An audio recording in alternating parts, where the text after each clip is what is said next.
Hi. So today we're going to talk about chemistry. Good chemistry and bad chemistry. And how do you tell the difference?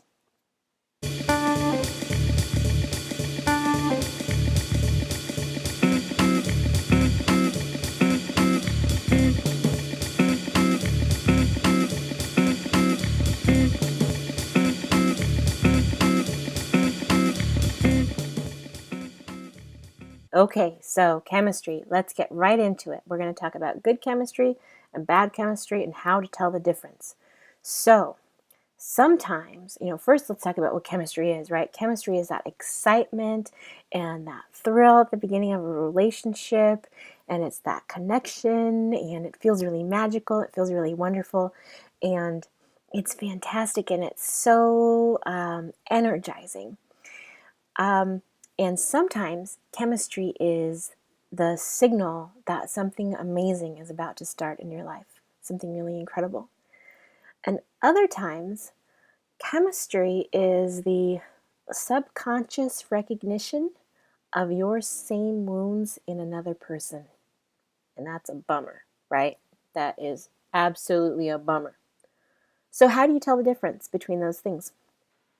Well, one thing you do if you suspect that you might be experiencing more of that negative side of chemistry in your life, one thing that you can do is take a look at the patterns of your relationships. And you can tell by the same things repeating themselves over and over again that the chemistry that you're feeling, that when you're experiencing something as chemistry, that it's really more the negative subconscious recognition part. And the things that you want to look at in those relationships are the things that I would suggest that you look at least 4 factors in those past relationships. So number 1, you want to look at how you met those people. So let's say you pick your last 4 relationships and you're going to look at those for patterns. So the number 1 thing that you're looking for is, how did you actually meet those people? Did you meet the 4 of them in the same way over and over and over again? That's a pattern. The second thing that you're going to want to look at is what field are those people in? Are you dating people that are predominantly from the same field? Because certain personality types are attracted to certain fields. So that is a pattern that you should take a look at. The third thing that you're going to want to look at is, what types of things did you argue about when you were together? Did you argue about the same things with all 4 of those people? That's a pattern. Another thing that you want to look at is, when the relationship did end, how did it end? Did you break up with all of them because you were afraid of being in a committed relationship? Did each of them break it off with you and not really give you a reason why? Those are patterns, so look at those things. And if you're experiencing those kinds of negative patterns repeatedly, then it's a signal to you that you have wounds that are attracting wounded people to you. Now, let me just tell you, you're perfect, you're beautiful, you are wonderful. All those things are true. I am not trying to tell you that you're bad and you're flawed and so you need to fix yourself and fix. That obsession with always fixing ourselves is really a way of reminding ourselves over and over again that we're flawed, right? And not really celebrating what is good and what is right about us. I'm not wanting you to look at these things in a way of shaming yourself or going on some giant self-improvement kick or saying you have to be completely 100% healed.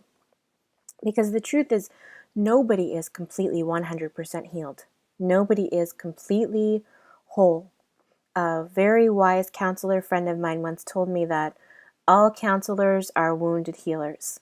And I believe that that applies to everyone that's in a healing occupation. Coaching, counseling, the same thing. I'm a counselor and a coach. And what I would tell you is, nobody is completely perfect. So I'm not saying heal your wounds 100% and then you're worthy of going out and having relationships. I'm not saying that at all.